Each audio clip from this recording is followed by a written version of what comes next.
You're now tuned into STWF TV, the Parlay Perspective. The Parlay Perspective.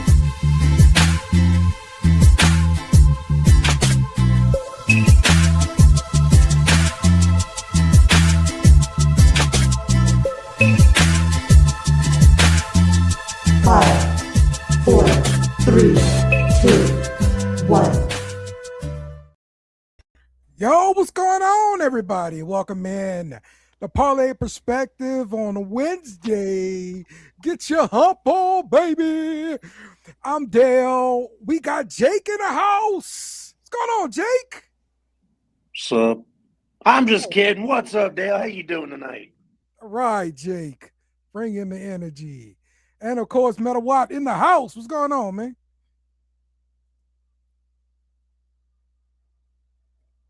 We can't hear nothing.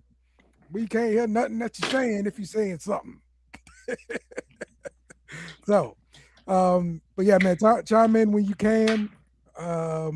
We'll get this thing going, man. How's the hump day going for you, Jake? Not too bad. To be honest with you, Dale, I've been rewatching Royal Rumbles. It's Royal Rumble season, so I'm kind of hyped for the end of the month. Gotcha. What about you, brother? It's I'm sitting here doing podcasts and creating stuff, and right now I'm looking at LSU play some basketball. They happen to be ahead of Kentucky right now, 52-46, and 11 minutes left in the second half. So this is actually a surprise because it's LSU playing basketball. And we're winning. So, but they're having a good season, aren't they? No. We had a good non-conference. Oh, gotcha. Well, playing and currently winning against Kentucky, I'm going to throw that game on right now. Now that you're saying something, that's on the SEC network. Yes, sir. I'm impressed that you guys are beating Kentucky right now, because in Kentucky, even though they're having themselves a little off here, it's still impressive beating a perennial SEC basketball school. I mean, you guys got a 12-4 record. That's not bad. Oh, like you're 0-3 in the SEC. I see it now. We played nobody in the non-conference. Okay. Yeah, no, I see. I just looked over and I saw the conference record. I could see what you're talking about now. It makes sense. Yes. Yeah. You know what? I'm just saying right now, everybody on the show or everyone on the team would be having a heart attack right now knowing we're sitting here talking basketball. The two guys that they think hate basketball so much sitting on here, the only two guys here are talking basketball right now. Well, listen, Jake, we're about to change the subject. Okay, we're not going to be talking basketball right now. We're talking basketball a little bit later. So let's get to it, man. Let's I didn't do the thing. Hold on. Oh no, that's even worse. Okay, there we go. Hit this, hit that, and yep. Here we go, peoples. We are coming to you live, baby. We're starting off with some baseball. Yes, let's start off with some baseball. Ranger Suarez has been signed by the Red Sox, breaking them off some. With a team to sign them, and that is the Red Sox. Red Sox fans probably thinking that they're looking for a bat, but why they do go look for a bat, why not stabilize your rotation? They had a decent rotation last year. This adds on to even better rotation, and kind of seeing where the Red Sox are going. They're going to rely on that pitching. They will think and possibly think about the bats later, but overall, it's a good signing for them. Surprising, but I'm a fan of it. Yeah, Tug, I agree. The starting rotation for the Red Sox was serviceable. They were very top heavy with Bello and Crochet. But if you go and look at the starting rotation now, there's 3 new guys in the starting rotation. They picked up Sonny Gray earlier in the offseason. They picked up a guy from the the Pirates. I'm missing the name. I sent Dale a picture earlier. I just forgot I forgot who it was. And then now they're picking up Ranger Suarez. This is a brand new starting lineup. Some of those starters that they had, they could obviously go to the bullpen now, which is good long-term help. They did exactly what they needed to. You're right, too. They still need a bat, and they're still very heavy in free agency right now. They're trying to pick up Bo Bichette now since they missed out on Bregman. But the stuff that they're doing for their pitching work, which is somewhat of what it was a weak point last year, this is only making them better. The Red Sox could be back more than they were back because they still made the playoffs, mind you, but they could be more back than they were now. And this is a fantastic signing for them. They got him for 5 years, $130 million. Nothing that'll break their bank too bad, but it's outstanding for their rotation.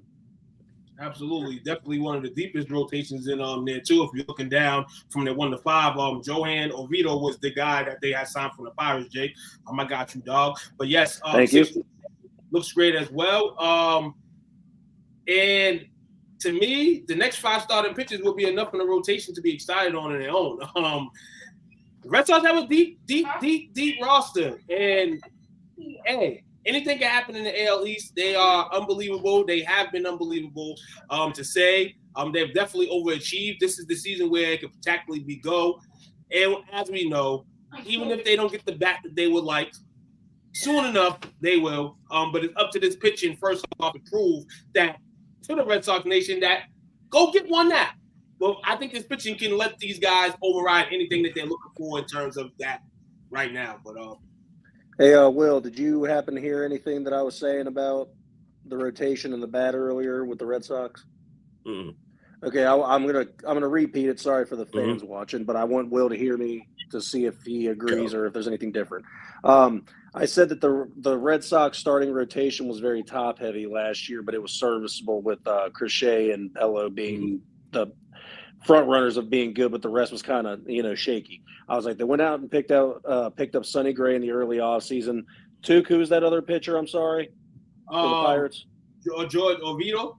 Yeah, him, and now they just picked up Ranger Suarez for a crisp 5-year, $130 million. They're still in very search of a bat because Bregman's gone, but they're in play for Bo Bichette right now. But if your pitching keeps it low scoring, the few bats that the Red Sox have could obviously help win some games. But I think that this just bolstered their starting rotation. The guys that they had starting last year can obviously be put in long relief situations now, the ones that they kept. Does this mean that the Red Sox are back? I know they made the playoffs last year, but are the Red Sox back to perennial contenders with these moves? Oh, yeah. I think, yeah. Look, the team's really young, and we've seen in this very division a very young and talented Orioles team look amazing one year and then fall off the earth the next season. So we'll see. I like us better today than I do yesterday. I'll tell you that. This is a great rotation. And just by some miracle, because I really hope my team figures out how to get Bichette back. If they do somehow figure out a way to sign Bichette, I think that makes you guys perennial contenders. I really do. You love Bichette. That's that consistent bat that you guys need, and it also helps out the fielding. So, I mean, you guys would have a great rotation, great bullpen. You guys already have a really good closer, I believe. Good replacement for Breggy. Yes. Because Bregg's gone, so. Well, should have kept Bregman. Go Tigers. Okay. All right. You can't pay a guy that age that much money, in my opinion. Hey. I like him. I love Breggy. To be honest, I loved him way before he was even a Red Sox. I was a big fan. I was so hyped when he came in. You always want to keep the LSU guy on your team. Yeah, give it a rest. Yeah, that's why we still have an old ass Gosman on the Blue Jays. Yuck.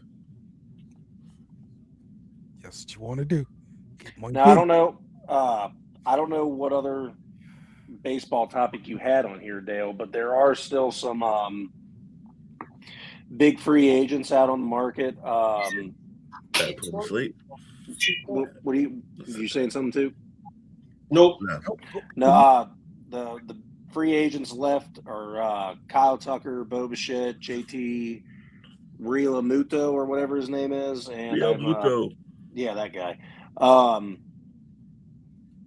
Those are the top three still around, hanging out that a lot of people are going to be going after.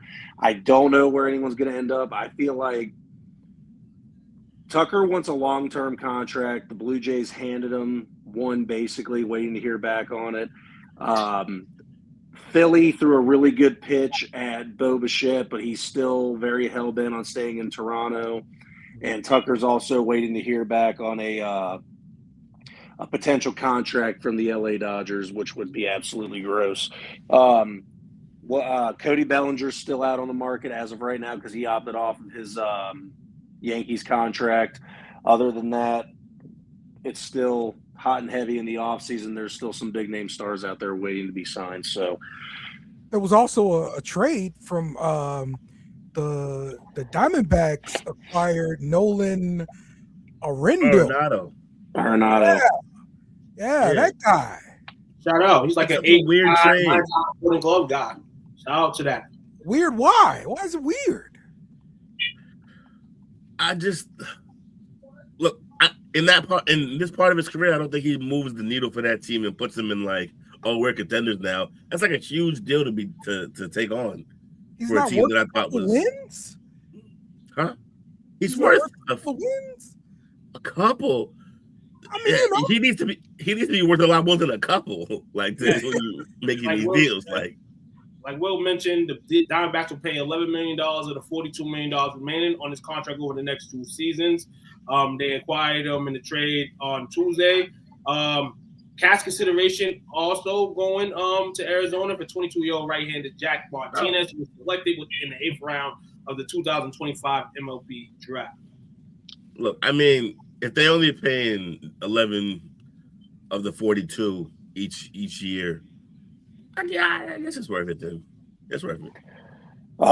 Also setting that, I think, too, that cash considerations you're talking about, Arizona's going to pay $5 million of Arenado's $27 million salary in 2026, and will pay $6 million of his $15 million salary in 2027.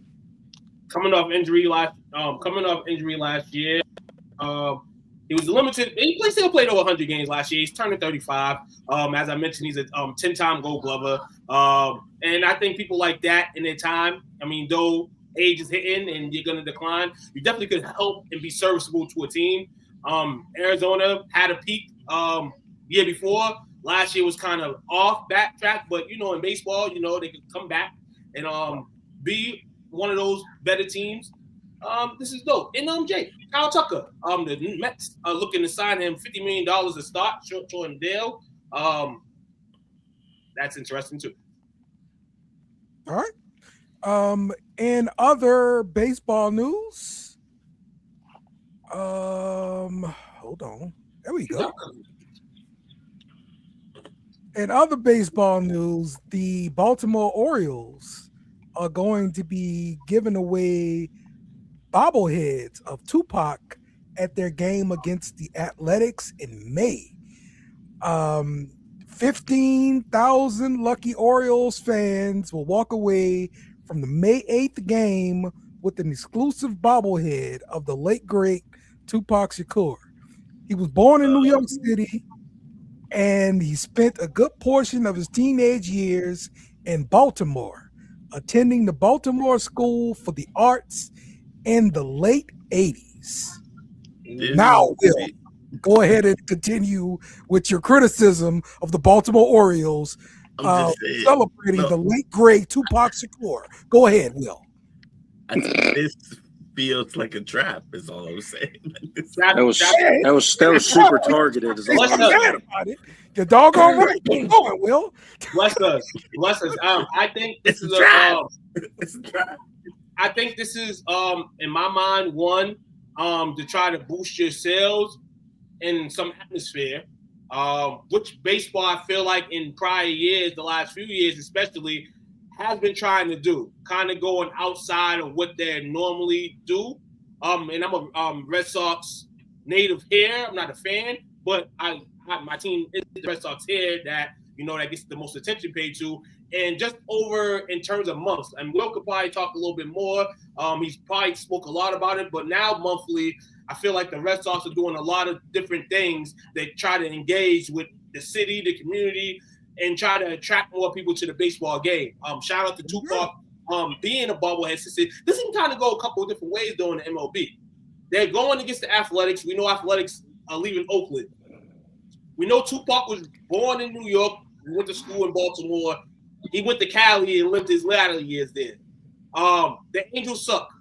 The Athletics were better than the Angels last year. So now Tupac essentially is from 3 different places after this Baltimore bobblehead thing. Hope everybody enjoyed the Tupac bobblehead. eBay and all that's going to be rocking in terms of sales because somebody's going to try to sell it. A couple of them going to try to sell it, max dollar. Hopefully it's an interesting night. Hopefully it's safe. Hopefully it doesn't end up in no drama, no murders, no any of that. That's the other side you can go to. Yeah, that's about all I got to say about it. I know I've seen a few pictures and everything of the bobblehead. It looks pretty good, but as you know, Will knows better than me because, working at the ballpark and everything with these bobbleheads, they're all handmade, all different, and I know they're all not going to look as good as the one that I saw, but the detail's great. He's in an Orioles jersey. They did a really good job on the bandana. They even got the nose piercing done well. If I had a chance to get one, I would, but I'm not paying top dollar on eBay to get it. I used to be a bobblehead head. Shout out to the Orioles. Yeah. Looks dope. I like it. For real, man. The Orioles getting it done. You got to play Tupac all night now. Now, for the people that are not into Tupac, please let Tupac, how he is, rest in peace, and just let the night be enjoyable, man. Don't be mad because Tupac being played all over your stadium. That's what it's going to be like. What is that date? What date is that? If you set it up, sorry. May 8th. Yes. You should have did it around Gemini season. Now that would have been really dope because I believe Tupac is a Gemini. Okay. There you go. There we go. Yeah. Yay. Baseball stuff, man. We can have fun with baseball in January. Yeah. There's just Duke. It's a really exciting time. There was a lot of good free agents this year. This is a good time to cover some baseball for sure. The freaking Astros did DJ Screw. So there you go. Yeah. Oh. Hey, that's what I'm saying. They're trying to get into Who has a problem with it? I don't know what your problem is. You're trying to get into the ghost. No, it was you. It was you. Early when I was reading it, you had something smart to say. Oh, you was ready. You're fighting a ghost. You're fighting a ghost. Nothing happened. It's the voices in your head. Let's roll along. All right. Thank you, man. Stay. Here we go. It's the time y'all been waiting for. It's basketball talk.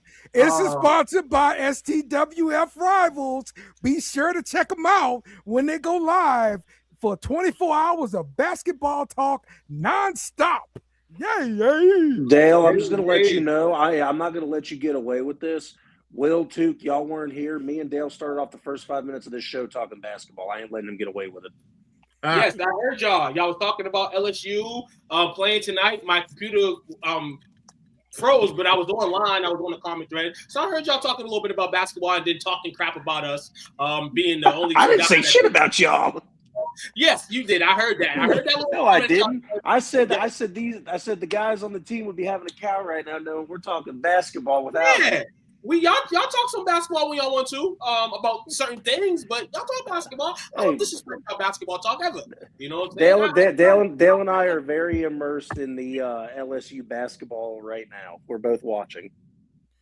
Yeah, LSU about to break hearts. That's what they do. Basketball talk, rival in the parlay. So obviously everybody knows this is the season of trade deadline.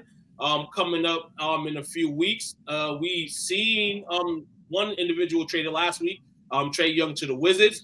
Next up on the list potentially is John Morant. John Morant, he's in Berlin right now. I believe the Memphis Grizzlies have a game with the Orlando Magic tomorrow.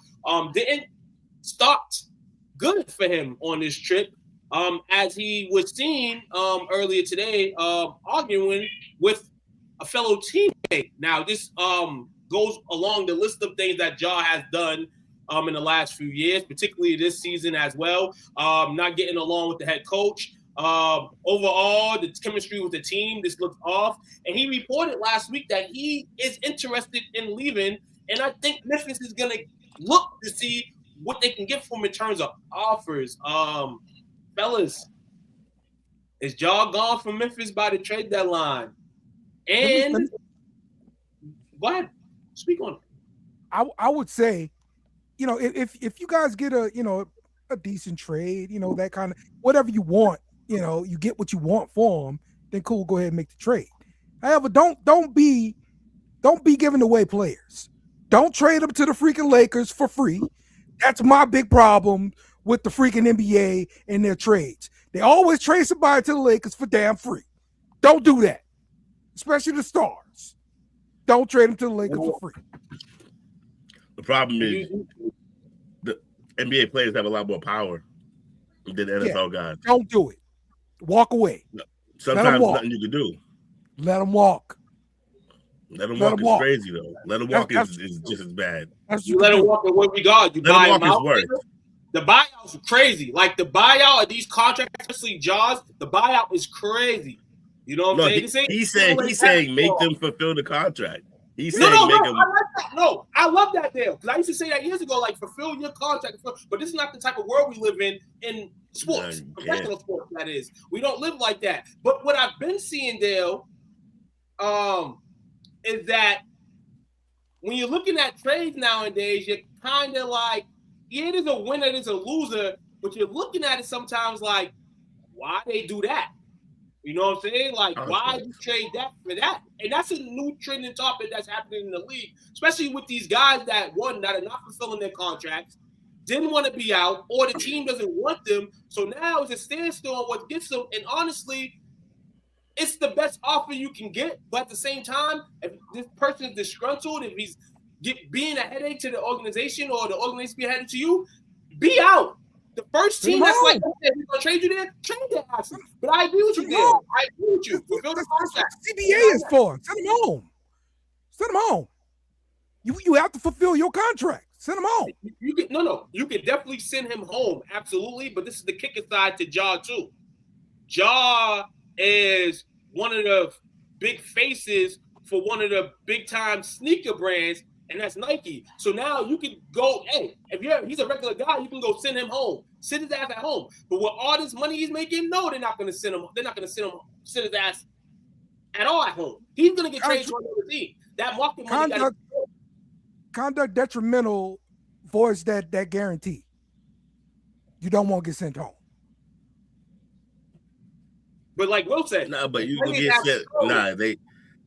It's not sent home for conduct. It's not they just send you home. Like whatever, we're not dealing with this.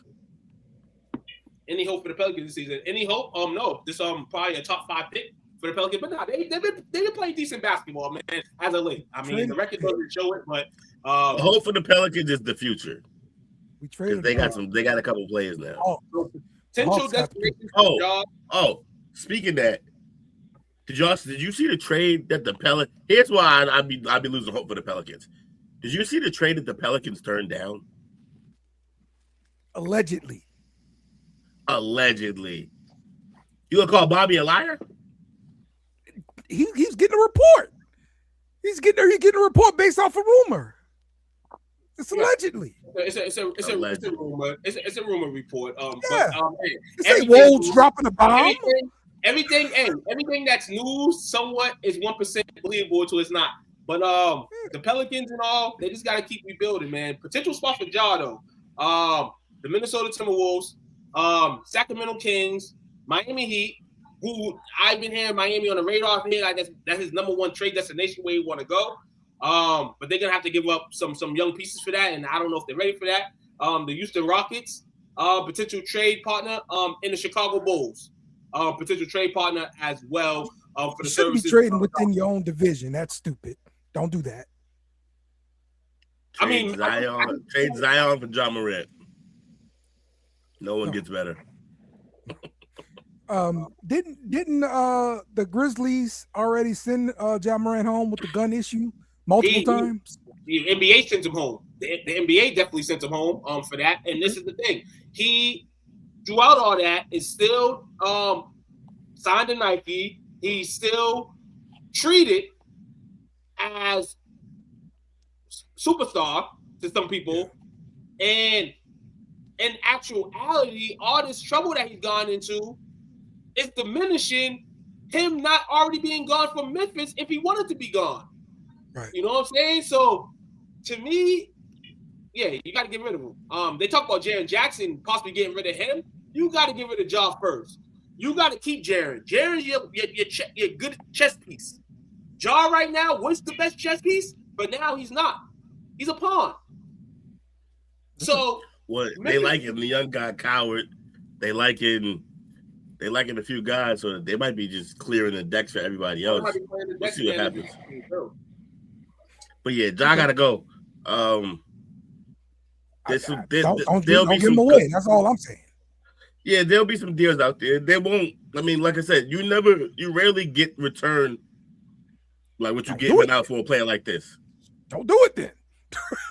But then let's try something different and not trade, not just give people to the Lakers. Let's try something different. Here's the thing. A deal like that. Well, I guess you could say that. Like the Melo deal rebuilt Denver. And it didn't really kill the Knicks. Hard to match that, though. Hard to find those. Okay. All right. Also, in some basketball news. LeBron James is set to be wearing a patch on his jersey for every game, and they're going to auction off the patch to raise money and all this other kind of stuff. But what do you guys think about the LeBron James patch for every jersey? Me. That guy loves himself. It's great. But nah, that's what's up. Celebrate it. He's balling. That's a lot of years of domination. Okay. They said they're gonna be putting them in some trading cards too. The patches. Yeah, that's cool. So yeah, collectors. Cool. I mean, it has to be his last. It's whack if it's not his last year. We celebrate. Hold on, we celebrate this, and this is something that should never be celebrated. And the LeBron fans can celebrate 23 years. Anybody that likes him can celebrate the 23 years. But you're gonna have to do this again for the person that can tap over 23. Now, if 23 is the cap and nobody can ever go 23 years, then I get this. Before LeBron's record set in 23 seasons in the NBA, you had guys like Dirk that played 21. I think Vince Carter played 22. Kobe 20 years. There's a lot of players that play these years. So for me, like Will said, it's kind of like LeBron. This is LeBron-ish. But I mean, for what it's worth, I'll put a flower on it. 23 years is astonishing in the NBA. It definitely is. I'm not gonna even say it's not. He's done a lot of stuff over here, but for this to be in the middle of a season, just tell me it's your last season without telling me it's your last season. Because are people going to rock 24, 25, 26? Is this going to be a patch for the rest of LeBron James' career? Tell me you're retiring, LeBron. Yeah, let's do it. Let's do it. Anybody else got any takes on this LeBron James patch? I think it's going to be weird if he doesn't retire after this year. You do it again? The NBA will do it again. What more would they do for LeBron? What can they do for LeBron? Yeah, but if you do it again, then all of these patches don't fucking mean anything. And no, but you know what the crazy thing is? Because I mentioned a couple of seconds ago, eBay never fails. These will get off. And it's crazy. It's pointless, but you know how this world is, man. Anything, especially of LeBron's caliber, anything else LeBron's, it's going to go for millions, maybe thousands, and millions all over the globe, man. So the NBA won't care to make it again because it's all a money. It's all a money thing at the end of the day. Yep. You got to figure All out right. ways to keep LeBron's thing going, longevity going in different ways. You don't have Right. to. Okay. Just a little update here on the LSU game. It's 72 all. We got like 20 something seconds, and LSU's got the ball. Like we're going to the line because he just fouled our guy trying to score there. So yeah, good stuff, LSU. Let's not screw it up, baby. Let's go. Literally, the coach is on the hot seat for real. Kentucky's been railing through the walls. This will be a good win for LSU in conference play, as mentioned earlier. 0-3, I believe, in the conference. Yeah, 0-3. Dale, up 2. Gotta play good defense. Okay. So, last call for basketball. Anthony Davis, as we mentioned the other day, out for several months. That's the rumor. AD is saying that it's not going to be that long. As we mentioned a few times, he is on people's trade radar. The Mavericks are thinking about rebuilding the team, reshaping the team a little bit. And AD was one of those guys that they wanted to give up. This on AD real quick. This the amount of his injuries. We know this guy's injury prone, but he has been injured, just his foot injuries, modern or severe, 55 times in his career. Ankle 24, Achilles 20 times, back 20 times. He is the most extensive player in NBA history. He is, and I could just there's about 50 injuries on his list as you can go through right now with AD. Yeah, Nico. He gonna have arthritis like a month. That's why you can't trade him, because he's gonna be hurt. You can't trade him. You can't pass the physical. I've seen plenty of people. Trust me, in this league, in this game, I've seen plenty of people traded with worse injuries than AD. Can't trade him. Can't trade him. Hold on to him forever, coach. Enjoy that. You enjoy that, coach. There is a suitor. And other NBA news, interesting. Rich Paul had an interesting take this week on the Lakers. And recently, he's been speaking a lot in regards to what the Lakers should do. Kind of like, he's in the LeBron circle, so it's like, people go to LeBron and ask him what he thinks of Rich Paul, and LeBron simply says, "Man, that's what's coming out of Rich's mouth. That has nothing to do with me." So it's looking like Rich Paul is going to begin to probably be somebody that can't be controlled, because you got to realize we just talked about LeBron and potentially his last year. Rich Paul has other people that he attends to and assists, and it works for him. He works for them or whatever, agent wise, whatever.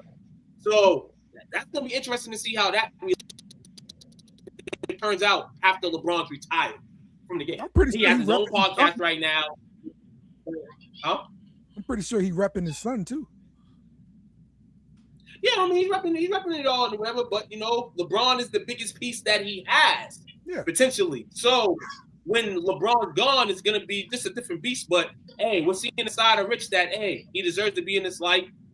He's been under the score for tons of years. In the last 3 years, he's been, just out and about letting the story go, man, and letting people know that it's more just LeBron James' career than just LeBron. It's the people that helped him get to this point.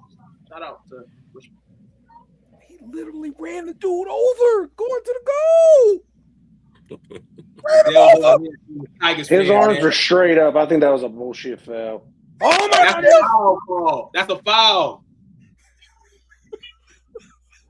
He trucked the dude, bro. Don't talk to the referees during this time of the game. Whatever they call, what they call. This is wild, bro.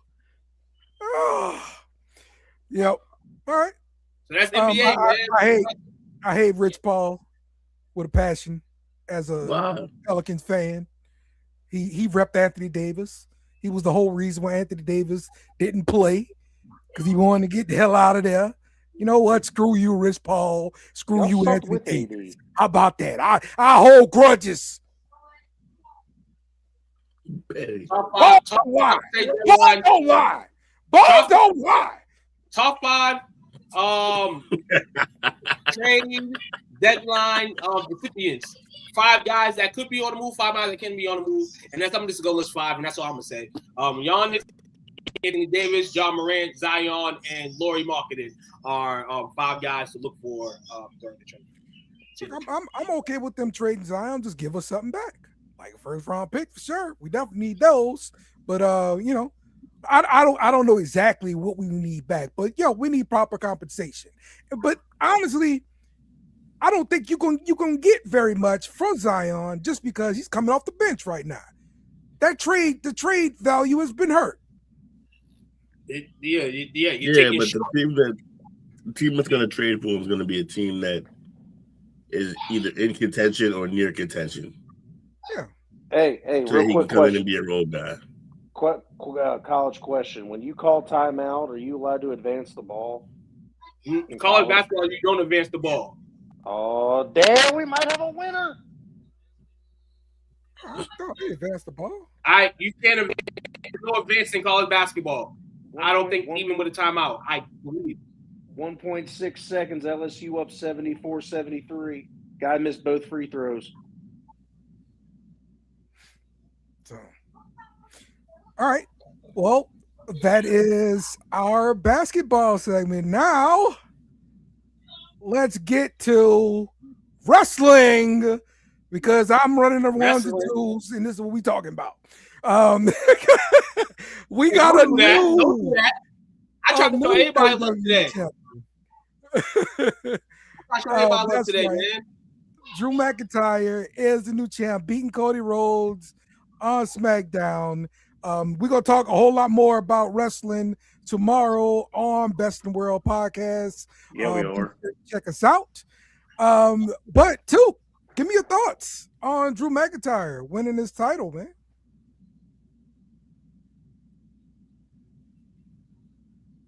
Oh, man, my fault.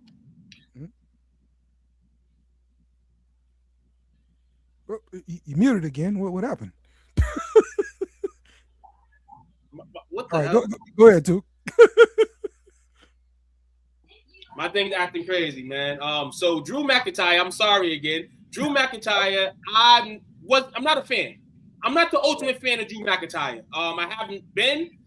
But Friday night and the journey that he's been through in the last few years, I became a fan. So when he won his title Friday night and it wasn't clean, but he beat Cody, it kind of made me happy that he is. Get me! You fucking get me! He ain't winner. And he'll talk about that in a second. But he is the champion now, and now going towards Rumble season. This is your man. This is your champion. On the other side for Cody, he will get his rematch clause. He will get the rematch at the Rumble. That will be the WWE championship matchup, Universal Championship matchup. So Drew McIntyre is the top champion in the whole WWE. Fascinating. There's a lot of things that can happen with him as a champ. I don't think Cody gets this title back. I think Drew beats him clean when they fight again at the Rumble, if they fight at the Rumble. And it's kind of a little hiatus for Cody. He won't win the Rumble this year, so it's going to be interesting to see what they do with him around Mania. All right. Jake, got a take on Drew McIntyre? Yeah, I told you so. Anyway, I had a feeling he was going to win that match. To a matter of fact, that if you've been reading the dirt sheets, Drew and Cody have been pushing for the title to switch hands for months. Right. Drew needed a proper title run. I don't believe he's going to be the champion going into WrestleMania, though. We're supposed to still be getting Roman versus Cody for the belt at the show of shows. I don't know how they're going to do it or how they're going to pull it off.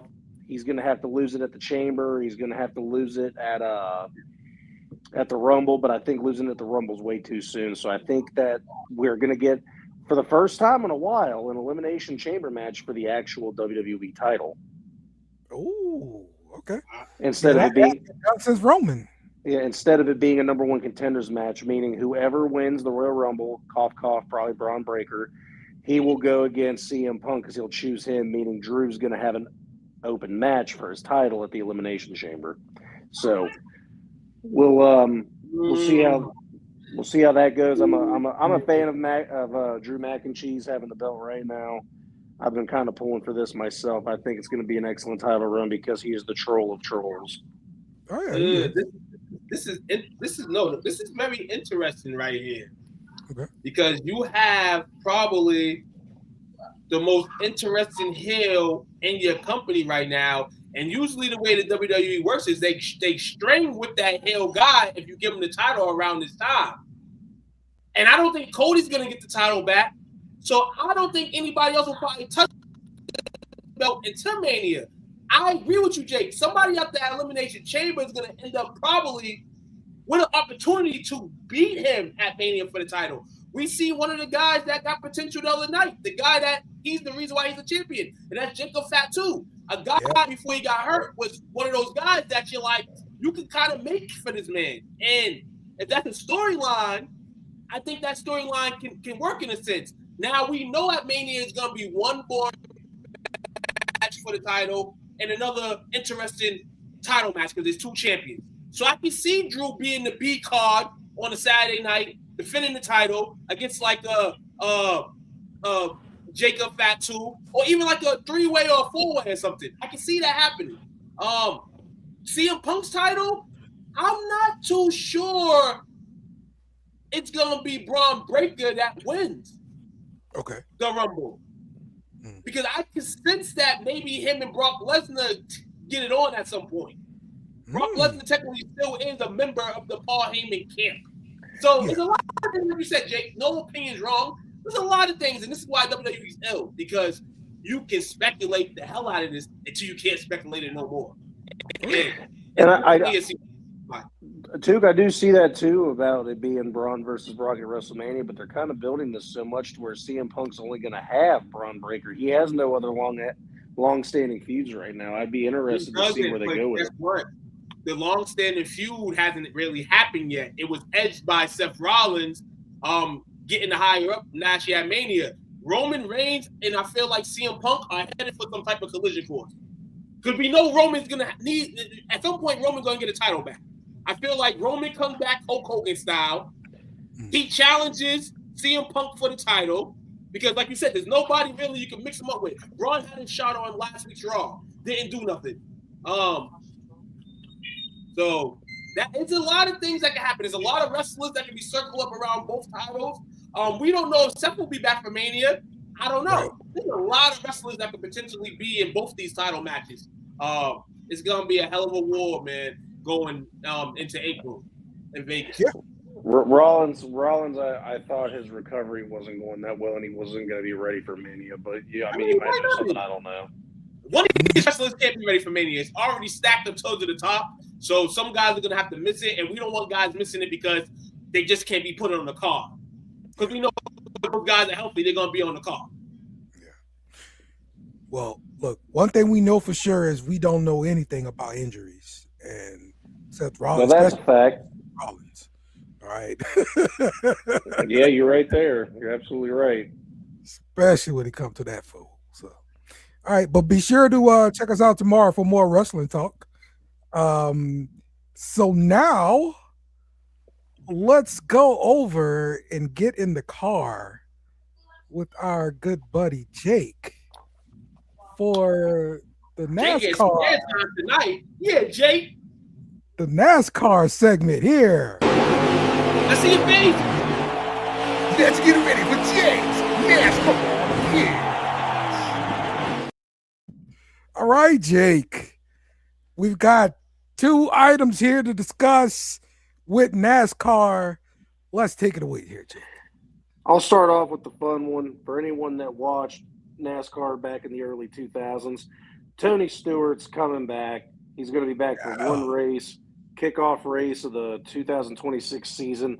Dodge is making their comeback to NASCAR, but they're starting off in the truck series only and are going to come back to the O'Reilly Auto Parts Xfinity Series, whatever it's called. and then hopefully to the main brand eventually. But yeah, he'll be driving the number 25 Ram truck for Kulog Racing at Daytona. So if you were a Tony Stewart fan growing up, check out Daytona this year. My goat. That's my goat. Let's get it. All right. Shout out to Tony That's Stewart. good. Well, Tony all I Stewart got. back. All I got to say is welcome back, Smoke. I hope he kills it too, man. It'll be nostalgic for me. Hey, whoa. Easy with the words. You don't want to kill it. Oh, dang, you got me there. And Easy.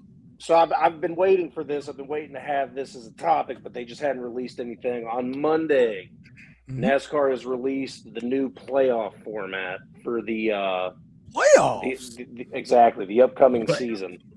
And excuse me while I try to read. I'm not that good at it.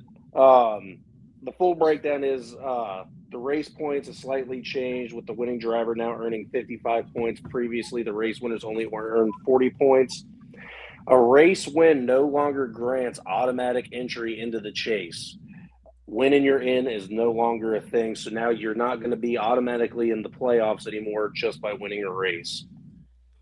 The elimination-based postseason format is no more. The chase is now 10 straight races. In years past, when they had the playoff format, you had 16 drivers, and after 3 races, 4 got knocked out of the playoffs. That's no longer a thing. All 16 drivers will be in the chase for 10 races. Whoever finishes with the most points wins. The top 16 drivers in the regular season points will make the chase for the postseason. And the points leader at the end of the regular season will earn a 25-point advantage over second. The seedings will look like this at the bottom. Dale, if you scroll down a little bit, those will be the points. First place will start off at 2,100. 16th place will start off at 2,000. Or 16th place will be at 2,000. So there's a 100-point gap. Now, the only thing that I have a problem with, and that I've always had a problem with, is that points basically meant nothing, and so did the wins, because everything restarts when you go into the postseason. Right. So before, you were racing for the win because you wanted to win to get into the playoffs. Well, now that doesn't matter, wins basically don't mean anything anymore. You could finish second all year and basically be first, second, or third in points just based off of where you finish. Right. Continuing on with this problem that NASCAR seemingly can't figure out and understand is that this is basically telling me that the regular season means nothing, and I hate it. When you race these first 26 races, you're building points to make these playoffs. But first place could have a 100-point lead on second place. Back in the day, Jeff Gordon won championships 26 races into the season because no one could catch up to him on points because of wins or points or everything that he's done throughout the year, to where the rest of the season doesn't matter. He's already won.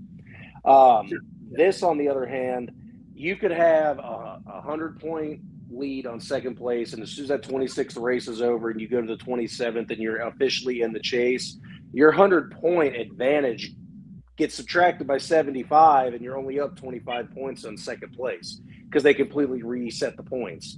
Right. It's not, to me, that's not fair to first place, who's gained all these points because you're racing for points just to get into the chase. You erase these points to make it a closer gap to see if you can keep that momentum. They still haven't fixed the playoff problem. I don't like it. I'm glad the chase is back, but this isn't the real chase. This is their revamped idea of it. This isn't what all the old school NASCAR fans wanted. This isn't what I wanted. Stage racing is still a thing, which I hate, and the playoffs are still messed up. Get off my lawn. But they listened. The NASCAR technically listened, and they tried to change it. It's just, to me, they still haven't fixed the problem, which is unfortunate. But it's one of those things. It is what it is. We'll see how it is. But at least we got some change. We'll see where it goes. It sounds like it's kind of a compromise, though. Like the season still matters because you can still have a lead. But yeah, they hack it down a little bit. But also, you starting the playoffs with a guy that far ahead would be crazy anyway. Oh yeah, you're right. But at the same, I don't know why. I don't know why it's always bothered me. I just don't like the idea of restarting the points because I understand you're racing for points throughout the year just to get into the chase, but and not just get in your position within the chase. Yeah, that too. So that's what you're racing for. Listen, I just don't like the restart because what's the point of I'll gathering all these points for that reason? Because I mean, if you got that 100-point lead, this is what NASCAR should do. NASCAR should do. NASCAR, so that the regular season matters. Do what you're doing. Have these guys race whenever they race, whatever. You need to change the ranking system and how you rank these players and the points and all that. Postseason, people might not like this because it's unusual in this type of racing. But if you're gonna, how many people you have? 10 people? 16 drivers in the chase. 16 drivers. Okay, you have 16 drivers. Hey, do a playoff format style like we're used to seeing in other sports. Then you'll have a fair winner. What, like seed them and have single elimination for those races? Seed them and have a single elimination. Telling you. That's madness. See, I'm gonna go ahead and throw you out something too that's kind of crazy and funny. So they started the NASCAR challenge. It's in the middle of the season. It runs for it's like six or 8 weeks. All drivers are basically ranked in a seeding system, or it's the top 24. I think it's the top 24 drivers, and they play in this. Basically, it's an in-season tournament like the NBA has. Whoever finishes higher in the race moves on, and whoever's the winner of the in-season NASCAR tournament wins $1 million in a trophy of some sort. So they already have that too, but it's basically the in-season tournament that the NBA has. Okay. But yeah, here's the thing, Jake. To your initial point, I don't understand what your problem is. Like, you want in what sport where the playoffs start do you get to carry what you did in the regular season into the playoffs? It's what you play for all year. That's how you get the number 1 seed. Right. But what I'm saying don't you get a certain starting spot in that race for the playoffs? Right. And that's what you get. But he's acting like it's his problem is when they get to the playoffs, I don't like the resetting of the points. Why wouldn't they? That's exactly what playoffs are. I mean, like the guy that's at the top, he gets to start in front, right, Jake? Yeah. So he earns that. That's what he gets. So what are we complaining about the points resetting for? It just sucks that you'd have a 100-point advantage already, and you get that axed by 75 points. It almost seems like you're racing. I would make a case that why would you have any point advantage? It's the playoffs. We started over. Everybody starts from the beginning. So, Will, in your ideal format of this, you'd want everyone starting off at 2,000 points and then race for the best. You're muted or so. There's your idea. If you're saying this is a playoff, this is a playoff. We are now starting the playoff. So all of that is just about how this sets up and starts here. Yeah. What do we? We set the 0, and then you start how you're ranked. Hear me out. Okay, give maybe the top 2 guys or the top 1 guy a little point lead, small, because that's like the bye, because he's not going to actually not race. He's going to race, so that's like the bye week for a team. He gets a little bit of a point lead. That's fine, but like 100-point lead to start a playoffs for what? Why would you? It's a playoff. So I think basically 10. Shit, I don't even know. Probably 6 through 16 via these points is nearly impossible to catch up to the leader at 2,100. Because if you're starting off at 6th place, you're at 250. You're already 50 points behind. Right. But again, where they make up their points is in the stage racing, though, because you get a certain amount of points in each stage. Top 10 gets a point, and the stage winner gets 10. So you can make up the points easy. So maybe it's not going to be as distant as I think it is. Yeah. Because 16 could go 16 could go on a tear. Let it play out a year and see how you like it. I think honestly, NASCAR should go to the postseason brackets, dog. It will make a believer. You have an upset of the first guy losing to the 16th ranked guy. He loves brackets. He loves brackets. Even though you can win. Yeah. Brackets awesome, bro. Yeah, He does you're love right. brackets. You guys got Brackets any? awesome. I don't really have any other big NASCAR news. I think I've said it on here already. Denny Hamlin and Michael Jordan did win their case against NASCAR.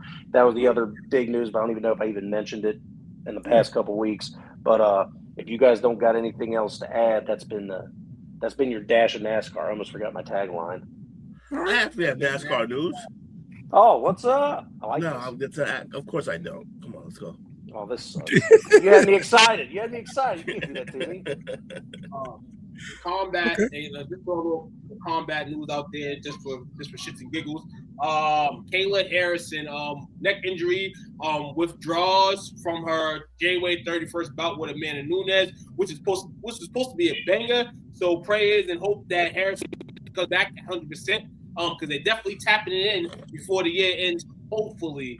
In other news, boxing world, Gervonta Tank Davis. We don't know we're gonna see him in the ring again, but we know for damn sure we're gonna see him in the courtroom. Well, before that, as breaking news came in a couple hours ago, Miami police issued a warrant for Gervonta Tank Davis over alleged October domestic violence incident. The U.S. Marshals, Fugitive Task Force, and the police force down there are working to try to find and locate Tank Davis as of 4 hours ago. So that's a little bit of combat news. And guys, January 31st as well. Check out Madison Square Garden. Team Fima Lopez, baby. Shakur Stevenson, man. Unified title fight. It's going to be a banger too. Not a lot of advertisement, promotion for it, but I'm ready for it. So, all right. Well, let's get to some football. And let's start off with Mike Tomlin putting up the deuces and resigning as coach of the Pittsburgh Steelers after his playoff loss. I am extremely shocked by this opening. Extremely shocked that he walked away. What's your thoughts? He walked away before he got fired, so you get paid the rest of that contract. No. You guaranteed money is guaranteed money. Right now, you don't get guaranteed money because you walked away. Like he forfeits guaranteed money because he walked away. You get fired, you get all that guaranteed money. Period. Ask Raider coach about it. Yes. All 5 of the Raiders coaches about it. Man, he got the walk. He got the walk under their own shield because it looked like, from the looks of it, maybe Pittsburgh would have never got rid of him, but they probably had a meeting and it kind of was just like, hey, let's go through things, and the media made a good story out of it. It's not, oh, Mike Tomlin gets canned as the Pittsburgh Steelers head coach, because that's not a Pittsburgh thing to do, and it's never been. They've only had about 3 coaches in lifetime, so the 4th one is soon to come. Over the course of his career, started as a DC, did the other positions, but notably NFL, DC for a few teams, got his gig touch with the Pittsburgh Steelers after being the defensive coordinator for the Vikings. Just had us solidified this great way of kind of just getting the players, a great locker room leader, and great locker room leaders sometimes are not the best coaches. But if you got that great leadership and you got people following you, you can the amount of games that Pittsburgh was able to win, you can manage to be over 500 every season. You can manage to do that. But it's the NFL. At the end of the day, people want to win championships and want to advance, the win totals and things like that. And that's a lot of things that Mike Tomlin got criticized for over the last 8 years. But he was able to keep his job. And I'm speaking for him just being a black man, dog. We see black people not be able to keep jobs as long. And if they are, people say they're kissing ass. Mike Tomlin, I felt like, kept his job because at the time being where there's a lot of guys coming in here. Shout out to all the nationalities at the coaching position that we have now in all sports. You know what I'm saying? But it comes down to here that this man, 20 years counting, was able to keep that top job top head coaching job in office, man. I can't say nothing bad about this man. We get shits and giggles. Yeah. Win another Super Bowl. 500 season, da. But this for him is different. It's different, man, because you don't see that from black NFL coaches at all. You don't even see black NFL coaches last that long. And somebody said something earlier about the racism in the NFL coaches. All coaches get canned at any given moment. You could be black, purple, silver, whatever. You know what I'm saying? But in this case, for this man to have a job 2 decades is wild as hell. But shout out to him. He got to leave on his own shit. By Bobby, is if somebody wants to hire Mike Tomlin, they're going to have to trade for him because he resigned in a similar situation as Sean Payton did with the Saints. So how many years left in that deal? Keep that in mind. He'll just do TV for a year. Yeah, it doesn't matter. You still have to trade for him. Even after? Sean Payton did TV for a year. He wanted to come back. Broncos had to trade for him. That's how it worked. Still got the rights. So, all right. And also in other coaching news, Arizona Cardinals. I'm saying it right now. Arizona Cardinals trade for Mike Tomlin at some point. That's my theory. Okay. The Steelers have requested a head coaching interview with Brian Flores. Also, Brian Flores is in Washington interviewing for the Commanders' DC job, but the Steelers head coaching interview is expected next up. So there you go. Yeah, you gotta bring a brother in for the Rooney rule. You know what I'm saying? Like, we can't forget about that. There's a rule, in fact, that at least one African American has to be interviewed. So shout out to him on getting interviewed. Yeah, well, I mean, look, Rooney is in the building. Like they're not going to make a mockery of that rule.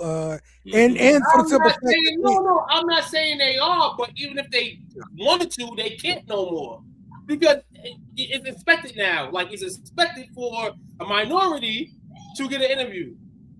Yeah, but I'm saying this franchise in particular, for having a minority at head coach for 20-something years. Like, I know they're not going to make a mockery of the interview process. No, listen here. We see NFL do. No, you're right. I agree with that. Just from the standard of you having them in your locker room for 20 plus years. Yeah, absolutely. Yep. The Falcons are going to interview Antonio Pierce for their head coaching job later this week. So, who's getting what? The Falcons, Antonio Pierce interview. Pierce? Yes. Mm. There you go. Good job, Falcons. Not ideal. Yeah. In college football news, we will come back to NFL. Don't worry, promise. Just news. Related to the draft Antonio too. Pierce? Antonio Pierce signing. Sorry about that. I mean, the interview. Another case. They just have to interview him. Yeah. Uh-huh. Yep. Oregon quarterback Dante Moore is returning to school instead of going to the NFL draft. So if you're doing mock drafts, take him out. Thank you. Ty Simpson, the Alabama quarterback who declared for the NFL draft last week, has been reportedly offered upwards of $6.5 million to stay in college another year and transfer. The offers reported include $6.5 million from Miami, $4 million from Tennessee, and $4 million from Ole Miss. I said he should stay in college. He took Will's advice and go to the draft. Will, would you like to speak on this even further? Yeah. He's thinking long term. He's not thinking short term. Smart man. Explain the long term. Explain it. You get drafted, that's a 4-year deal. Okay. You get hurt in this 1 year shot. That's all the money you're getting. Yes, I will 100% agree with that. And we went over it last week. The 4 years equals up to more than this one shot. That's if he gets drafted in the first round. Second round, what? Do you get 3 years of it? No, you can still get a 4-year contract in the second round, third round, fourth round, whatever, right? You can still get second round. I think was probably still more. I think second round was even more than this. No, see, he's not gonna make as much money as Tyler Shuck. I mean, Tyler Shuck. I'm sorry. If he would stay in school this upcoming season for $6.5 or $4 million, he would make more money than Tyler Shuck will make next season as quarterback. Next season, yes, but then the following season. Oh, the following season for Tyler Shuck. Let me look at it. Let's. I'm just saying. Eventually, that's the point. Like that's what long term means now. Not now.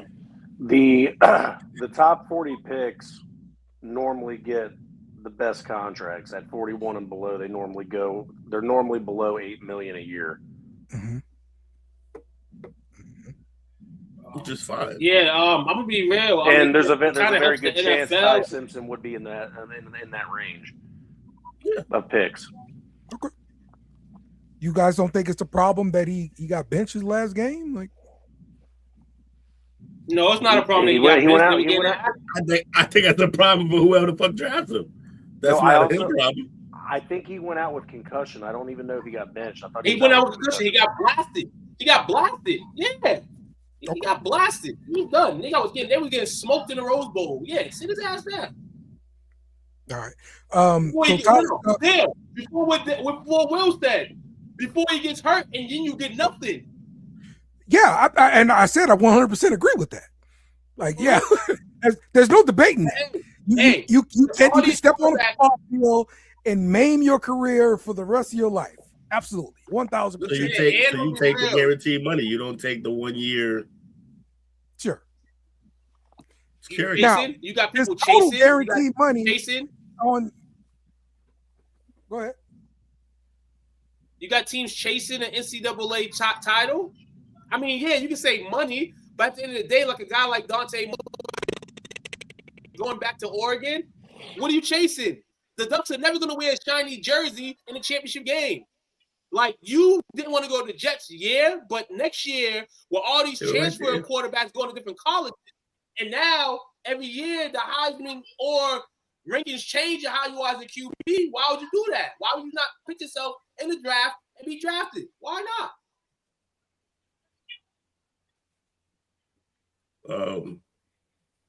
Because he saw he had some stuff to work on. He didn't look good in them last couple games.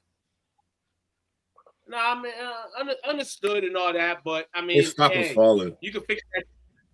But his stock was falling. Okay, so 4 years, $50 million guaranteed. What is this for? I assume that's what he's saying. You can get rookie deal, quarterback first round. Well, let me go back to what I was going to say. I'm just looking at Tyler Shuck's contract. His total guarantees is up to $10 million, almost $11 million. All right, and his 4-year deal. That's his total guarantee. Right. So and then you got things. So that's 4 years. So that's more stability long term. You're guaranteed all of that 4 years, and then let's say you retire right then. Yeah. Like then you get the 5 years that Phillip Rivers came back for of coverage for your family. It's just better. It just makes more sense. Whereas if you stay an extra year in college, you get yourself hurt, then you don't even get to go to the league. Okay. I know when you win the lottery, you're supposed to take the payment versus the 40 years of payments. That's because of the tax. Lump sum payment. Well, it's also because of inflation and the value of the dollar, all that kind of crap, right? And so my thought is, $6.5 million 1 year. Boom, big payment. You can do whatever you want with that. I get the risk. It's gonna be a risk anyway, right? But you're covered for the other one. You're covered for the total of the contract. I understand that. I get that. Versus a one-time lump sum payment, and with the risk, and then next year you get the same kind of deal where you get a total of $10 million guaranteed over the next 10 years. I mean, 4 years. I mean, to me, it makes sense. So the only type to win $100 on the lottery ticket and then buy like $100 more worth of lottery tickets. Hey, might as well. So, wait, what the hell? Me show. What's going on here? Oh, I see what's going on. Okay. What up, Will? I didn't live you like that. So, all right. In more NFL news, actually, no, that was the last thing I had. We have anything else NFL before we talking about the matchups? Let's get picking. We're good. Just to mention too, we have a special pick'em tonight. We have the college football championship in the pick'em as well. So. Okay, sure. Oh yeah, and that is nice. I like it. No problem. No problem. Okay, here we go. Just move on up. Deal.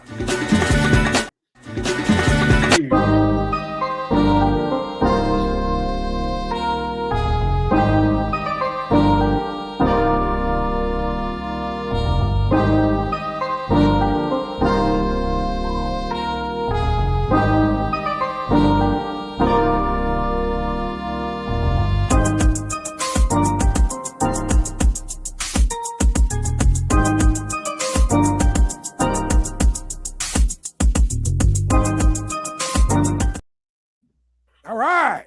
I was dying laughing to that whole thing. That's right. Jesus. Hit the buttons. Eventually, you're going to get right. Eventually, it's going to get right. So there we go. This one is So it this wait, one? Is it this one? There's a bunch of pick leaders there. Who won it? All right. That's the worst one. I don't even know. Yeah. Hold on. I can read the crap the coach said. All right, I can do that. Oh, he sent it. Okay. Well, we're going to see if I can read it right, though. Oh boy. Results for last week. Dale, 4-2. Boo. 4-2. Jake, 4-2. Chris, 4-2. So, going 5-1. Coach, and that bastard Will. Hate him. Wait, Coach went 5-1 too. Yes. You and I thought I was alone. So there we go. All right. So now we did talk about picking the college football game. So yeah, let's look at the matchup for college football before we get into these matchups for the playoffs. Indiana in the championship versus Miami. You guys have been giving Michael Irvin a hard time with his after the game antics.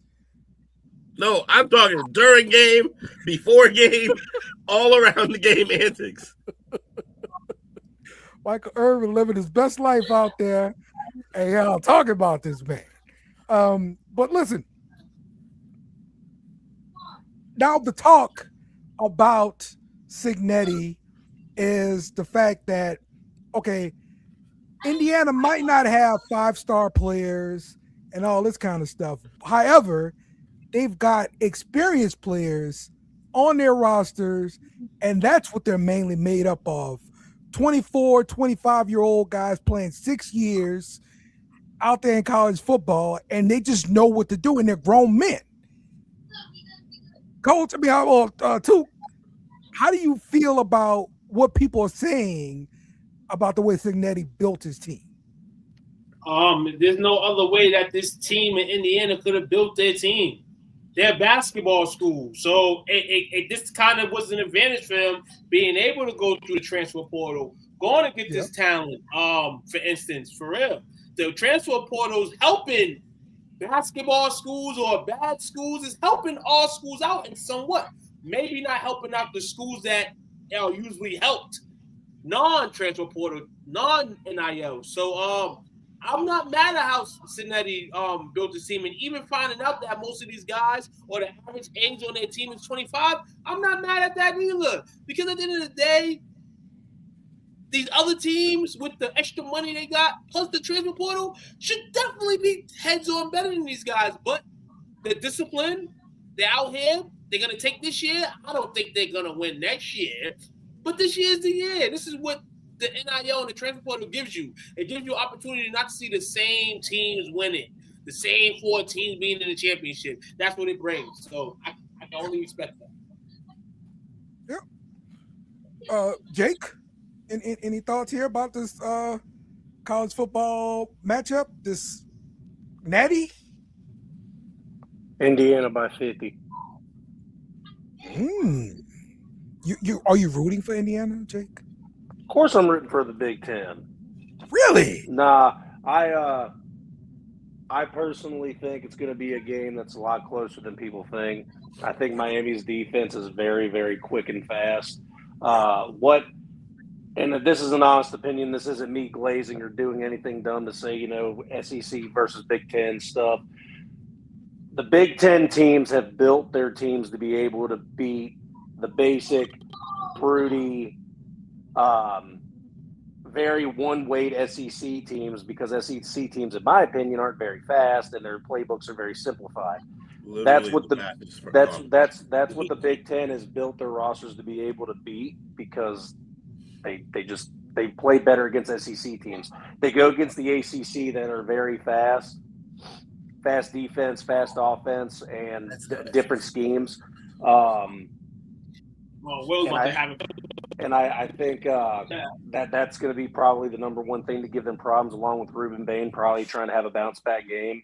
But I'm going to even give a score here. I'm going to go, it's going to be a very close 28-24 Indiana win. Jake, real quick, are you concerned at all if Indiana wins this championship that they're going to be a problem, a thorn in your side for at least the next 4 years? As long as Signetti's there, that team's going to be a thorn in everybody's side. I don't think so. I disagree with it. I disagree. Okay. This is the Indiana Hoosier. This is why they made this playoff, to see, hey, can this idea work to have a team that's unknown win? And this is what's going on. They've been able to go get a good set of players to win a championship this year. I don't think Ohio State worries about this next year. You know why? Because they're still a blue school. They're still going to get guys. Yeah. What's to worry about? Well, in my opinion, it's the fact of having little brother stay at little brother's place. And when you have that little brother on your schedule, it's always a dub. Well, now it's not like that now, because next year Indiana gonna be here to compete, and as long as Signetti is, they gonna be here to compete. You have to talk about that though for football teams too, including the ones that they beat. Do we feel that same way about Alabama? They beat Alabama. Who's the other? We're not gonna count the first team they beat, but at the same time, this is why we play sports. This is why the games are played. We're in the times now where the game's not going to solely be dominated in the playoff situation by your favorite teams. Right. Okay. Will, what's your thoughts on this natty? Big Sig doing work. I think that defense is just too stifling. I do think it's going to be fun to see Mendoza against that Miami defense, because Miami defense is fast. I love the way they play. Used to, the only way for a second chance to get into D1 for late bloomers in high school was through JUCO. The transfer portal changes all that for players with D1 potential but had to settle for D2 and lower. I agree. The NIL has been good for the league. Mm-hmm. Been a net positive so far. In my opinion, like this puts an emphasis on the scouting departments of the colleges. Because if you can go out there and find you a Trinidad Chambers who nobody else is looking at, and they come in and be your quarterback, you can win big that way, finding these diamonds out there, man. So yeah, to me that's the biggest thing, and that's what's going to bring the balance to the conferences. So like it. All right, I am definitely picking Indiana to win the game. Yeah, me too. Although I think Bain's going to have a better game. I just think the way Ole Miss's offense is, it's to eliminate the edge rusher, because they're gonna have you in conflict, and he's not gonna have this kind of conflict this week. So, I will say the X factor for Miami, the obvious name, the kid Tony, man, because he could do things that you just can't plan for. He's special. Yeah, he is. He's special, man. So, all right. He did have a fumble problem at the beginning of the playoffs, but he cleaned it up last game, and he secured and was making plays like crazy. That's how you have a good bounce back game, and that's what special players do. They bounce back. He bounced back in the game that he fumbled in. He scored a game-winning touchdown. Put him ahead. Big point here, Casey. We forgot to mention that Miami gas only. But do they really? I'm taking Miami. They're playing at the crib. I'm taking Miami. I'm taking Miami to win this game. That's more pressure. This is going to be a good one. And I'm going to take Miami to win because, listen here, all I know is that college football is a little better. I'm not saying all the way better. Well, Miami's good. And Miami hosting the championship and what Michael Irvin's been doing all year, I can't picture nobody on Indiana doing what Mike Irvin does after the end of the games, because that's going to be the funniest thing on TV if Indiana wins this game, because you're going to see somebody with a belt to ass, a Miami mascot, belt to ass from Indiana Hoosiers fans. That's going to be funny, but I don't think it happens. I think Miami wins this game. Yeah, but Signetti, though. Signetti's going to be gold on the mic. Gold on the mic if they win. Autumn. That's going to be the illest Indiana parade ever. All right. You see, Coach has got Miami. So I got Indy. We got 3 Indies and 2 Miamis here. We want to see Michael Irvin walk that line. I got you. All right. Let's get to the NFL. Playoffs? Don't talk about playoffs. You kidding me? Playoffs? That's right, Jim. We're talking playoffs. Let's start off in the NFC. And let's do this game.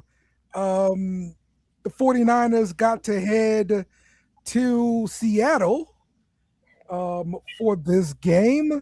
And let's see. Seattle is a 7.5 point favorite. The total for this game is 45.5. We saw George Kittle get carted off, Achilles injury. He won't be playing. I believe last week Trent Williams didn't play at left tackle. I don't know about his status this week. So that'll be up in the air. But what are your guys' thoughts first on the game here? Seattle Seahawks versus 49ers. Let's start with you, Will. They've been playing through the injury bug for most of the year, and they've been making it work. I just think it catches up with them here. This is the unique combination of they're hurt in a lot of places, and this defense is ferocious. So it's tough to play through. You lose Kittle now, that's even worse. And then on the other side of the ball, they're good enough offensively, Seattle is, to take advantage of the holes in San Fran's defense again because of injury. I think it's just too many chips stacked against them. So yeah, I'm gonna take the Seahawks on this one. Okay. Cool. Oh man, the Seahawks in Seattle. Ooh, man, this is gonna be a good one right here. Fred Warner might stop practicing this week. That's another thing to his window open. Okay. I'm gonna go 49ers here. I'm gonna go 49ers in this game. I just think this has a 6-1 written all over it. Sam Darnold's played an excellent season. Like I said, the last month and a half was shaky. He gets a bye. People say he gets to relax a little bit. No. He doesn't need relaxation. Perhaps not. I think they go to Seattle and they win this game. I think right now, San Fran, though Seattle beat them a few weeks ago, I feel like San Fran's the better team. I feel like they're the better team. In terms of this stage right now, I feel like this organization, not the players that are playing currently right now, but they've been there before. They've been in this situation. They want this. That's it. All they got to do is beat the top team in the NFC, which realistically they were only a game behind in terms of standings. This is not a all-the-way favorite to heavyweight versus lightweight matchup. All right. Coach is thinking that the 49ers are going to melt down this week. Shanahan meltdown. He's still trying to get him fired. Black Monday's gone. He's still trying to get him fired. Coach wants that I told you so. He wants that I told you so bad. Yeah. He's Teddy Roosevelt right now. All right. Listen, I'm gonna go ahead and I am going to stick with the favorite at home, 7.5 point favorites. They've been dealing with injuries all year, of course, but yeah, I think this is the time where the injury just catches up with you, and it's the playoffs. It means more. Look, the Seahawks are a good team, man, and they're not gonna let this beat up team beat them in the playoffs. So saying all year, dog, beat up team. Yes. It's crazy. These teams tied up during the regular season, right, in terms of wins, right? And this is like their third meeting in like 5 weeks. Oh, you're probably right about that. Yeah. This is gonna be. If it is a blowout, one of these teams is gonna blow the other out. I mean, y'all are leaning towards Seattle. Let's see here. NFC West matchup potentially for the next 2 weeks, depending on how the Rams game goes. Oh man, it's been a gauntlet all year in that division. Yes, absolutely. All right, Jake.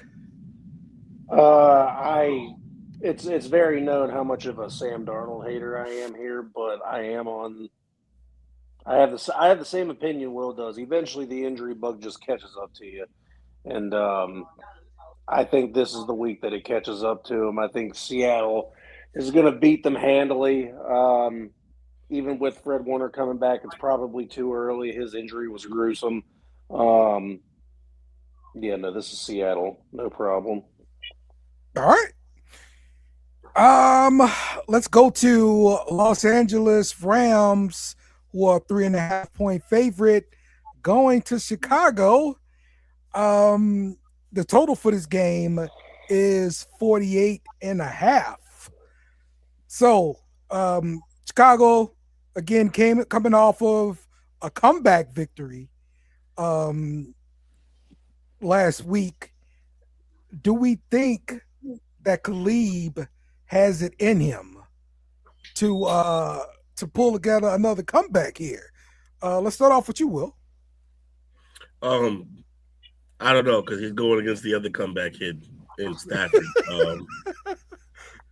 So yeah, I think this is where his little Cinderella season might stop.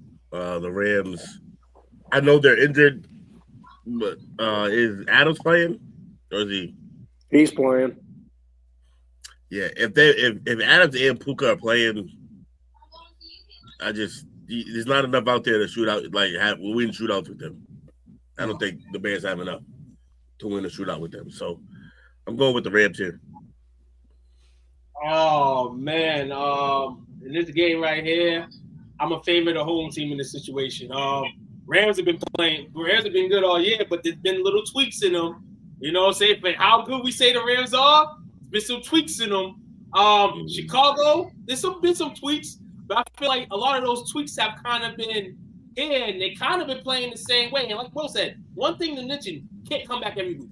And this football game is going to come back to bite your ass. But it's not going to come back to bite their ass this week. I think Chicago wins this game. It's in Chicago. It's going to be cold out. You know my mixture when you got old men playing in cold weather. Matthew Stafford, take all the cortisone shots you need in the back. You're going to need them. I think the Bears cause some turnovers. I think they can win this game. They're going to win this game in Soldiers Field. NFC Championship game will be at Soldiers Field. To me, 49ers. Very, very good point there. The Rams are a dome team. They're going to be playing outside in the cold in Chicago. Very, very good point to consider when you pick in the winner for this game. Look, it's still the playoffs. All right. And I get that, they had a playoff game last week, but it's still a young team. It's still a first-year head coach. And they're in the playoffs, and I just think you got to learn. You got to go through some stuff. And this is going to be your time for you to go through some stuff and for you to learn. However, look, the Chicago Bears lead the all-time series between the two. And this is including 2 playoff games where they split.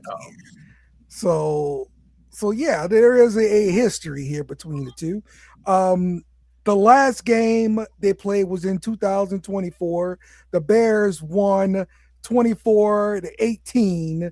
Before that, the Rams won 34-14 back in 2021. So if we're following this pattern, Rams, Bears, it is the Rams' turn to win. Therefore, I am taking the Rams in this game. So I can't believe you did all of that for that. Yeah, you're welcome. I forgot to mention, Coach took the Seahawks for the previous game, and for this game, Coach is picking the Rams. Jake, who you got? At the beginning of the playoffs, I was very vocal about saying the Bears were going to make the Super Bowl. My opinion has changed. Their left tackle's out. He got injured last game, and they are without linebacker TJ Edwards. He was also hurt last game. As much as I have been voting against the Rams not to make it, I'm taking the Bears. They've succumbed to the injury bug themselves as well. All right. So you're taking the Rams? Yes, I'm taking the Rams. All right. 2. Yes. I'm sorry. What'd you say? Khalid, baby. I'm taking those Bears, baby. Khalid, baby. Gotcha. All right. I didn't skip anybody. Right? My $350 was worth it this year. I actually cashed out on a good $34. With the Bears winning the division. Oh yeah, that's awesome. Oh yeah. Shout out. I should have won more. I should have won last year too, but the Bears fucked me up, man. Shout out to Khalid for that, man. All right. Let's get to our next game. Going to the AFC, baby. We are talking Buffalo Bills, who are 1.5 point favorite at the Denver Broncos. Total for this game is 45.5. This game, let's see. New England. My God, that's wrong one. My bad. Listen, there's a lot of stuff I'm doing here. If you knew what I was Figure it out, Dale. you would have more sympathy for me. Nah, Okay, you know but what it is? Buffalo They've been Bills, on a whole Wednesday show. Excuses, not excuses. That's the Buffalo problem. Bills They've been on a whole Wednesday show. leads the all-time series 24-17-1, including 2 playoff games, both won by Buffalo. Okay. Now, this game is going to be at Denver, but with it being such a close point spread, it kind of tells you Vegas thinks this is going to be just about an even matchup here. Jake, let's start off with you. How do you see this game going? I do think Denver's very good. I think the defense is extremely stout, and I think with Buffalo having, wide receiver problems, it's going to be basically a Josh Allen show. What these 8 playoff games have are 7 head coaches and 1 Josh Allen. Because I think the Bills have the worst head coach in the entire last 8 teams. So it's Sean Payton versus Josh Allen. With this being said, Denver has a very, very young team. And if college playoffs said anything, 7 of the 8 bye teams the last 2 years have all lost. I think that is not good for this young team. I think Josh Allen is just a little bit too much for them to overcome. I'm taking the Bills. All right, 2.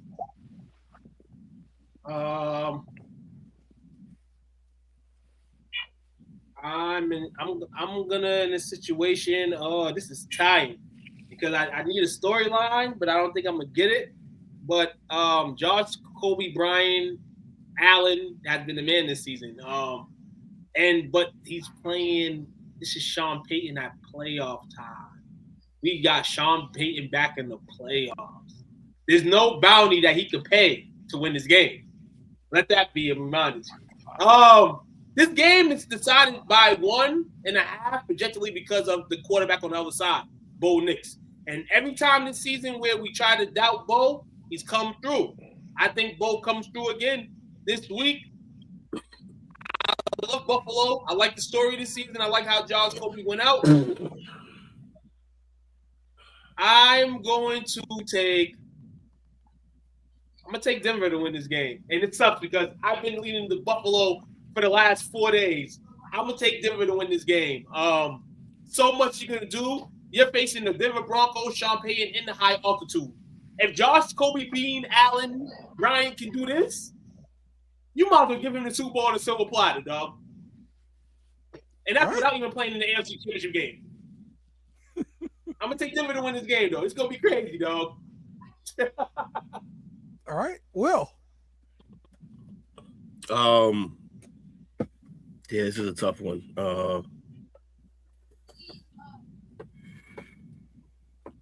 You want some history? Sure, give me a little history. All right. Back in 2019, in the regular season, Bills 20, Broncos 3. 2020 regular season, Bills 48, Broncos 19. 2023 regular season, Bills 24, Broncos 22.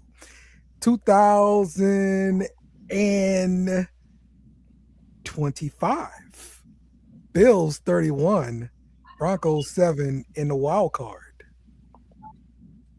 Something has to give. It's about that time. Give me the Broncos. Ah! There we go. That's too long of a run. Yeah, I mean, that has to end. Peyton's in town. Yeah. All right. Coach is going with the Broncos at home. I am also pretty much just flipping a coin here. Where you see this? Is he texting you? He's not saying it in the chat. He said it to me. You know, like I said, if you understood all the stuff that I was doing over here, extra. It seems like you're doing a lot. But you know what? As I'm saying it now, I do know why he's sending it to you, because it is easier than if he puts it here, because you're not looking at this screen. That's funny. Yeah, there you go. Dale, I don't care what anyone says. You're appreciated. There you go. There you go. sucks. Good job, Jake. All right, so Dale did we sucks. all take the Broncos? No, I took the Yeah. Bills. Okay. Wow. All right, look, I ain't got to keep up with the picks, Jake. I ain't part of my job. So, Fair enough. all right, and the main event, the Houston Texans going up to the cold in New England. Make Will start this one. New England Patriots are a 3-point favorite. Total 40.5. Let's read the little stat blurbs I got here. The New England Patriots lead the all-time series 11-4, including 2 playoff games, both won by the Patriots. Belt to ass. Hey, Will. Um, You want the history? okay. You just gave the history. No, the actual matchups. So Oh, good. Texans 28, Patriots 22 back in 2019 regular season. 2020 regular season, Texans 27, Patriots 20. 2021 regular season, Patriots 25, Texans 22. 2024 regular season, Texans 41, Patriots 21. Damn. Yeah. There you go. Well, Pretty yeah. split. I like their defense. 1-2 bonus. Yeah, I love their defense. I'm worried about that because our pass blocking has not been great, but Yes. I look forward to us running a lot against them. That's going to be the plan. We're running football. But yeah, give me the Patriots here. All right. Give me May over Stroud. Duke. You know me, this is a hate season for your boy, but I can't really hate the season, man. I'm just gonna try to appreciate the NFL for what it is and the games that they've been providing us. Hopefully, we can get a good game this Sunday from both teams. First off, for the visiting team, the Texans, questions in this game is how are you going to be able to sustain offensively, not only against the Patriot defense, but just as a team. I just feel like the offense isn't really crazy enough. But that means that they can have a crazy game next coming game, or they just stand flat. I'm trying to see what C.J. Stroud is going to do to make me a believer that they can win this game. No Nico Collins potentially. He's in concussion protocol, I believe, right now. Yeah, that's what I was just looking up. So Looking that up. that's going to be tough to have Christian Kirk go get 100 yards again. But if one thing we've learned is that this defense is tough. The defense can give you fits. And unlike some other teams in Texas, after so many chances, the offense starts to play when the defense gives you favors and does you favors. That's the way it's supposed to work. After the defense can only do so much, the offense has to do something. Patriots, though, they I said at this point in the season, I was talking to my mans that Drake May's feet is going to stop being a problem for opposing defenses. And I think the feet of his is going to help the Patriots this week if they want to win. You don't have to be in the pocket all day for him. You definitely move out the pocket. You definitely do things that can scare this Texas defense a little bit. I think well-rounded, the better offense is the Patriots. Defensive-wise, is a toss-up. I think the Patriots play good defense this season, but the Texans have done it too. But this game is in New England. It's in New England. According to reports, Nico Collins is not expected to play. Of course, it's not official injury report, but it's like his foot concussion. yeah. It's like his foot concussion. It's like his second season. But this comes down to being in New England. I just don't in playoff time. I gotta say this, man, because it's giving me nightmares. When you're playing this team in the playoffs, man, it's hard to beat them, especially when they got the home field advantage. I'm gonna take the Patriots here to win this game. I just think certainly it's more believable to think the Pats will win more than the Texans. But if anything, show me from playoffs in general that one of these top seeds, one or two, are gonna get upset. And I went with the Broncos at the top team to win. And my recipe would say pick the Texans, but I can't pick them. Okay. Pick the Patriots to win this game by 14 plus. Oh, 14 plus. Okay. Coach has got the Texans winning this game. Wifey must have got something to his head. What? Wifey must have got something to his head. Maybe that's what it is. I'm gonna say take the under the 40.5. I don't think the team is gonna put up very many points. I think the defense is gonna be one of them nasty ass games. It just needs to snow. Like that would be great for this game because it's gonna be nasty. Defense is gonna be flying all around the field. But just for the simple fact that like you're so injured on offense for the Texans, I don't think that they put together enough offense to put together enough field goals to win this game. So give me the under and give me the Patriots to win. Ringo! No, coach took the Texans. So no drink. Coach the Texans. Okay. Well, drink up. Yeah. Hold on, wait. I don't get a breakdown. Damn, Dale. Yeah. Drink up. So I'm used to going last, Jake. This is why. Go ahead, Jake. Yeah, no. Well, I've been going last this whole time except for the last pick. Anyway, this is definitely going to be a knockdown defensive struggle of a game. We have two stellar defenses going after each other. Texans get caught over pursuing, sometimes leaving, opportunities for long runs for our team. We have two running backs that are fast and one that's a bruiser. So I'm looking forward to see exactly how that plans out. And you remember how I was talking about, CJ Stroud doesn't have to show up to the big game, right? He had 5 fumbles last week. He could not catch a ball being snapped to him at all. It was incredible how much he was bobbling the rock. Yes. And you know what, Will, do you remember where they played? They played in Pittsburgh. It's really cold there. Well, guess where else it's really cold? Mm-hmm. That means they better have him double gloved up. Is all I'm saying. Double gloved. If we have 5 fumbles, New England's going to capitalize off of that. You're a menace, Dale. They have projected supposed to snow or rain this weekend. So maybe that affects. Oh, but this is an interesting stat here.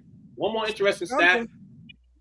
Mike Vrabel in his career, playoff wise, anytime there's a game late night like last week, 8:00 plus time, like whenever the game starts at like 7, 8 late games, Patriots are winners in his career as a coach and a player. As a coach player, not won a playoff game that starts at 3:00 or early. There we go. The game starts at 3:15. Oh, 3:00. I'm sorry, on Sunday. 2:00. That's a really sneaky, interesting fact to put in there for Patriot fans. Oh. No, I think the Patriots win. That's good stat there, too. That's really good. So listen here, it's gonna be a good one. Hopefully Mike Vrabel, new coach, new atmosphere, new QB, could break that curse.